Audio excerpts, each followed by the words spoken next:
Hello, everyone. Welcome to another episode of Proper Planning with Prefect.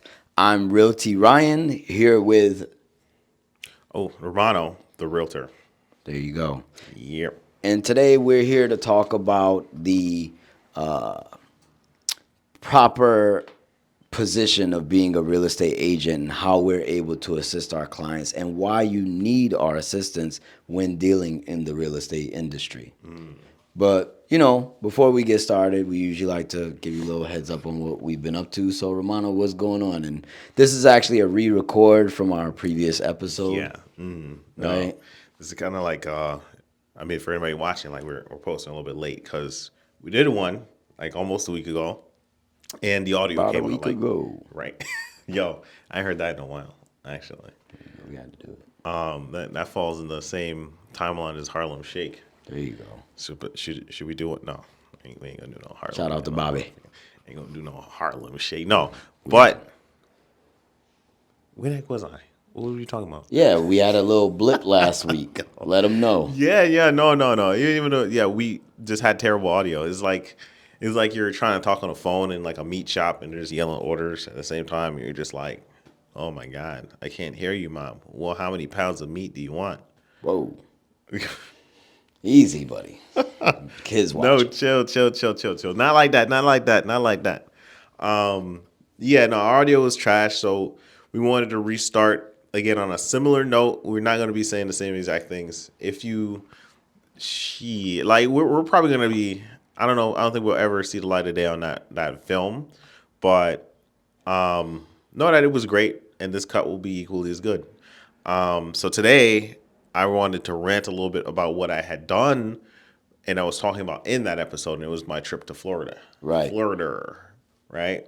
It was actually a surprise trip, right? I think I talked about it then too. Is we were originally supposed to go to New York, and I thought, yeah, it's a New York trip. Like I got enough money to survive in New York, right? It's all chill. It's all good. I'm all right. Oh, so what you're saying is you only bought a couple dollars. Right. I only had a couple dollars on me, but there's ATMs. It's still the US. I have to keep reminding everybody that I was going backtrack, right? This was a surprise from my girlfriend. I very much loved it. Miami was lit. We land. Nah, I had no cash on me. I had a little bit of prep time, but I ain't prepped cash, right? Right. I went dry as hell. Right? Yeah, I ain't stay dry, but prep some cash. That wasn't in the plans. I had clothes on clothes. I brought like a medium sized suitcase. And I think the first day there, I wanted to do something nice and special. So to add on to the trip, I actually chartered, well, not even chartered. I like to say in chartered because it sounds fancy, but Like he balling. I rented $500 for 2 hours, a boat tour of, well, I don't know if it's Star Island, but it's the island that got Rick Ross' house. Yeah, I'm pretty sure that's Star Island. Yeah, J Let us Lo, know in the comments. the previous P Diddy, where he got arrested. Simmer down, brother. Yeah. Diddy, no Diddy. Yo, I was honest to God. I was like, yo, can we dock and see if there's any baby oil left? Because I'm out. Oh, man. Yeah. Romano don't get busy without the baby oil, y'all. Yo, lubrication, right? Right? I can't mess with this dude. Anyway. Pause. Yeah. Anyways, yes. So we started with a nice, cool boat tour. All four of us, because it was my friend, my girl's friend, and we were just getting lit. Bottle on the boat. The usual. Throw some Instagram pictures out there. Whatever. We move on. We go and have a nice night. Actually, I don't think we recovered from the boat trip because that alcohol like slapped. Because Wow. we went to we were drinking the whole time, and I kept getting challenged. Somebody I won't name was like, "Yo, how many shots can you do?" And I was just like, "Yo, you ain't gonna challenge me on my birthday." That's crazy. But Sound like a setup.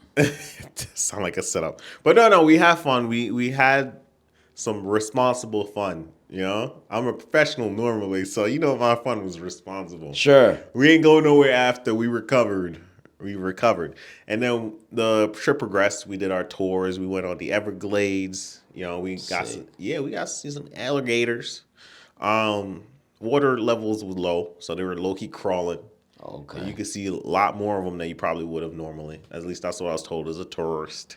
Right. And we went with a native tribe, honestly. I think they're the only ones that could do tours on their land.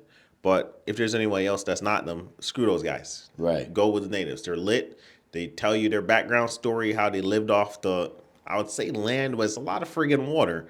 They lived off the land and water. And you might even get to see like the one that we went to, I forget their name.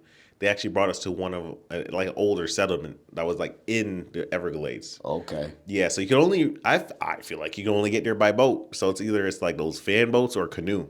Right. And if you're friggin' canoeing, yo, you're next friggin' level. Now, if you go to the Everglades and you're not on a fan boat, you're not doing Florida the way it should be done. Okay, as somebody from Louisiana, I know. Yeah. No, it was fun as hell, yo. I mean, we got the headphones for the sound. But I didn't feel like it was that loud, yo. I feel like I'm already deaf. Like, I could use the deafness to offset it. Could be.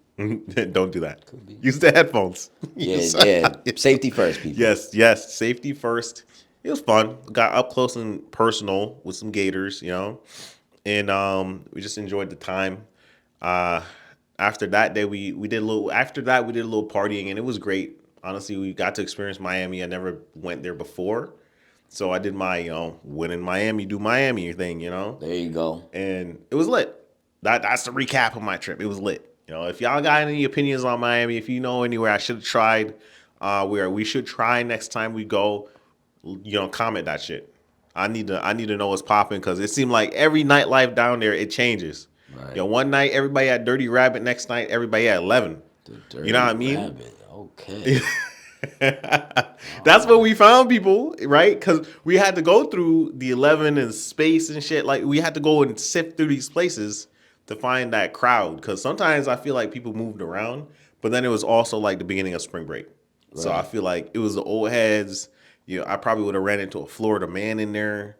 Like somebody would have been brawling on the dance floor, but nah, it was it's chill vibe at Dirty Rabbit. Lit. That rabbit was dirty. That's crazy. Damn right. This Dirty. guy. All right. Let's get to it. So Romano had a beautiful birthday weekend. Happy birthday. Right. Shout out to him. Another Thank year. you. He's one of the youngest year realtors older. here at the brokerage, but still a huge asset to what we do. We were just having a conversation about that upstairs, and I might have ruffled some feathers. Shout out to the brokerage. Shout out to my team. Appreciate you guys, and everyone is needed. Right. On my end, actually this weekend I celebrated my girlfriend's birthday. We went out to dinner for a couple of days. We wanted to go to New York, but two busy people working very hard.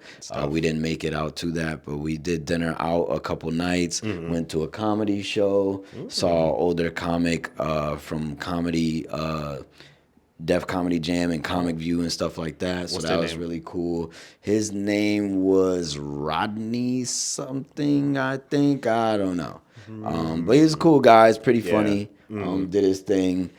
So we had a nice time. Yeah. After that, just kind of relaxed and chilled out. And did our thing. It wasn't as eventful as Romano's weekend. More work than play, maybe. We're always on the hunt. But the reason we wanted to speak to everyone today is just talking about our role as realtors and why we are so needed in the real estate industry. When you're dealing with real estate, whether that's rentals, purchasing, selling, whatever, it's a great idea to use an agent. Some people try to go around it, and even those times, especially when trying to sell a property, a lot of times you still have to use an agent. You may not hire them, as a fully functional agent, but you may still need us to add you to the MLS and stuff like that. Right. Right? Yeah. Some of the key points of that, though, is that obviously this is a commission-based position that we do here, our career as realtors. There's no hourly pay. Our broker is not paying us to research, to book showings. No, and that's not his job. It's our job to help people find what they need and get them where they need to be, or get rid of where they are and help them find a new place to be. So there's definitely some challenges that come with that. Not every client, as with anything else, is easy to work with. So we just wanted to talk about, those things. Right. Romano. And I mean, I just like I remember the last thing we talked about, like in the first version of this, is Right. like I was mentioning, like, oh, we have a fiduciary duty to our clients to assure you and to provide the professional resources necessary and needed that you might not be aware of. Well, no, you'll definitely not be aware of unless you're like a real estate professional. Right. Like, that's our job. Like, we are committed to helping you achieve what you want to do. And I feel like you did go a little bit into, doesn't matter what the structure of the transaction is, Right. right? If you seek a realtor, right, and you vibe with them, because, everybody knows you can shop around, right? There's people who even got two at once, like they treat their realtors like their side piece, you know what I mean? Like, Exactly. Yeah. it Yeah. gets dirty out here. It definitely does. And It's dirty usually out here. we should be doing some paperwork, contracting that person out Right. over, say, a 3 or 4 month period to let them know that we are the only agents that they should be working with at the time. Right. That is a legitimate legal thing and an expectation in the real estate industry that we do that. So if you're dealing with a realtor and they pull out a contract telling you that you're going to be working with them for the next 4 months, you shouldn't be surprised by that. That's a standard practice. Me personally, I don't always put that paperwork in front of people. I do want people to fill me out and make sure that I am the type of person that they want to work with. When I was purchasing my home, the agent that helped me was the same way. Until we were ready to make an offer on something, he didn't put that paperwork in front of me. There are downsides to that where if you don't have that paperwork and now your client, goes somewhere else, works with another agent or Right. finds something on their own, you won't be entitled to any compensation for that transaction at that point. So sometimes it can shoot you in the foot, but I don't want to force anyone to do anything that they don't want to do, and that's including dealing with me. Right. But if I do put that paperwork in front of you and in time you decide that I'm not for you, you're more than welcome to rip that contract up and go about your business. I don't hold anyone to anything in any relationship. I'm definitely not a forceful person. Right. And there's still that necessary verbal and written communication necessary. You can rip it up in your bedroom, but you gotta send an email that says, "Yeah, we're done." Exactly. So that's the way to complete the process. Otherwise, you just read it over and know what you're signing, right? Outside of that, I feel like I'm trying to remember like what I spoke about in terms of like experience working with people and the necessities of what qualifies a professional realtor, right? And I felt like I had asked the question in the last video of what is like the first thing you'd recommend to a client buying a house for them to change about their house, or at least like, hey, look, you've bought this house, it's closing, right? My advice to you would have been change your carpets. Definitely, Am I yes. tripping, You right? you Yeah. you did say that. Yeah. Now obviously not every house you walk into has carpets, but if Right. it does, they can carry a lot of germs. It attracts dust. And if it's laying on top of a beautiful hardwood floor, you may be doing yourself just as much of a disservice by not removing that and letting people see those beautiful floors or enjoying them yourselves. A lot of people really like that. That's an in thing right now. Not too many Yeah. people are looking to Hardwood have floors. carpet. Yeah. So the other thing is just the challenges that we face as realtors. I mean, once you do sign up with us, it's definitely our job to facilitate the transaction. You're going to work with a multitude of people, including lenders, lawyers, inspectors, appraisers, and as your agent, fiduciary, meaning we have legal obligation to you and to the brokerage to make sure that we're representing you properly. We work as a middleman or a chain link in the combination of the people that are needed to help you facilitate this transaction. You have all the room in the world to go out and choose who you want as your lawyer, as your lender, as your inspector. But we will normally recommend people because we've dealt with them, so we do have people on hand. But it is your obligation or your choice, obviously, to deal with whoever you prefer. Right. No, that makes sense. Letting people know their options is great, and then to like really make this a little bit different. Because screw what we said last time. If I were to be a buyer, right, I ain't no realtor. Right. I threw my license in the trash. It's been 5 years. I ain't practiced. I don't Can't know. remember nothing. I remember nothing. I don't know what no mill rate mean. Exactly. Like somebody said, you gotta get your house reassessed. Like I don't know what that means. So I approach a realtor and I'm like, hey, I'm a big guy, right? Let's have a consultation. I pull up. Realtors got not their Sunday best, that's for sure. It look like homeboy just finished pumping iron, right? Oh man.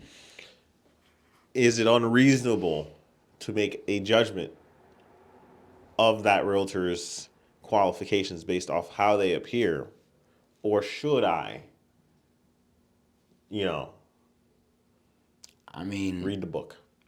everyone says that you shouldn't judge people by how they look, but Right. we all know in a professional environment, you want to know you're dealing with a professional. So if a person doesn't even know how to come correct with the presentation in such a situation, yes, you may doubt their qualifications in doing what they do. Does that mean that they don't know their job and they cannot, facilitate this role properly?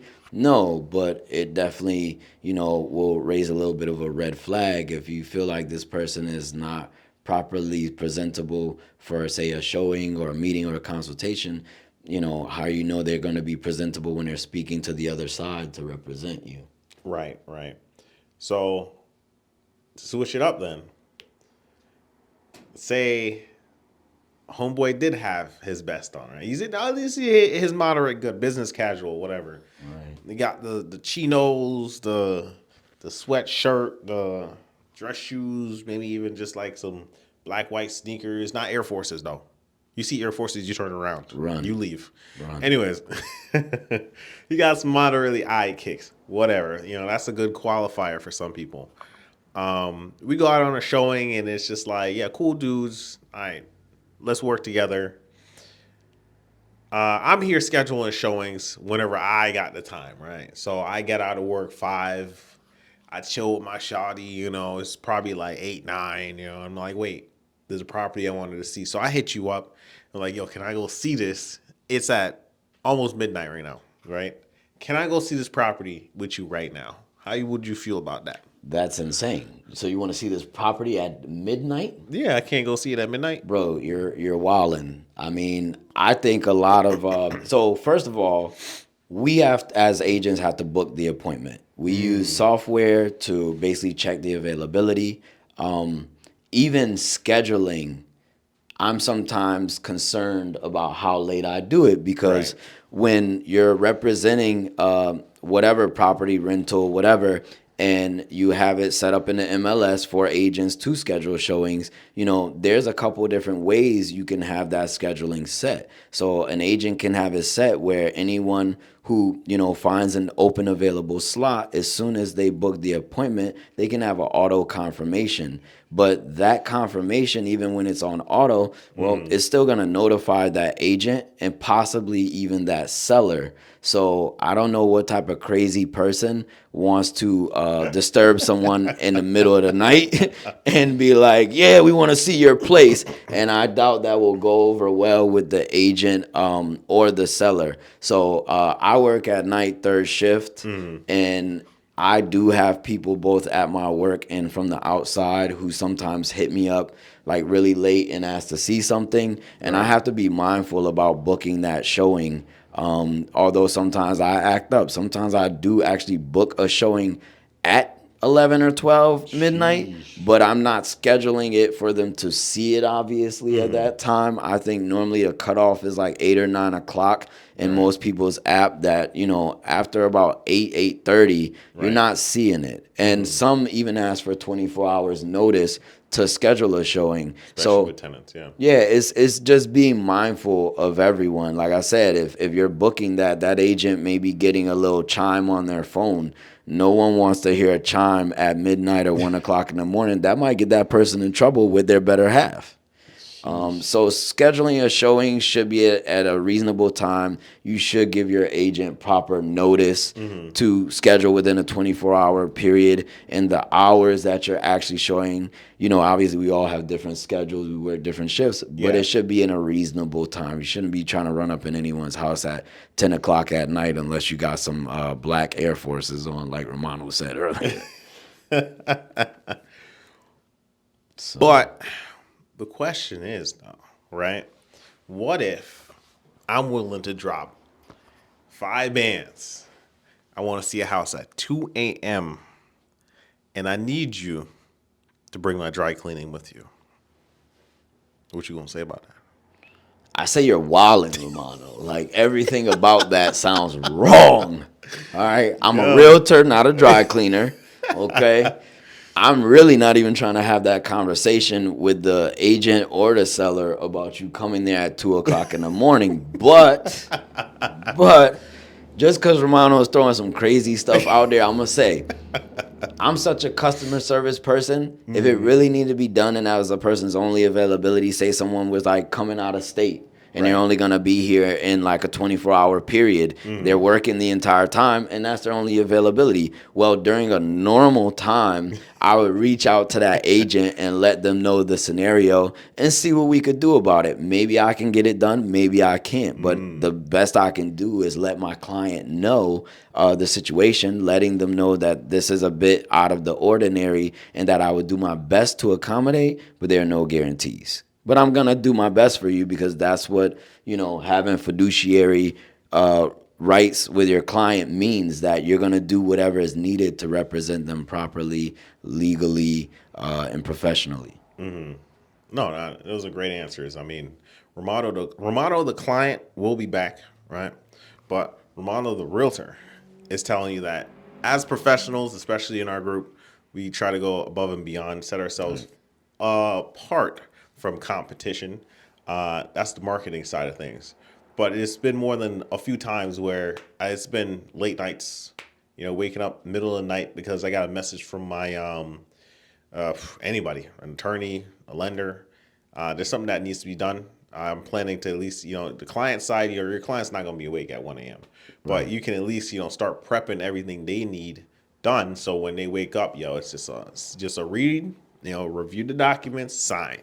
You know what I mean? If you review it and you don't like it, then I already, I'm prepared even to then go back to the other side and be like, yo, we ain't doing that. No. Right. That asbestos tank in the goddamn attic gots to go. Gots to go. Right? So part of what we do is to be ready at all times for your pleasure, but not because you want to see a house at 2 a.m.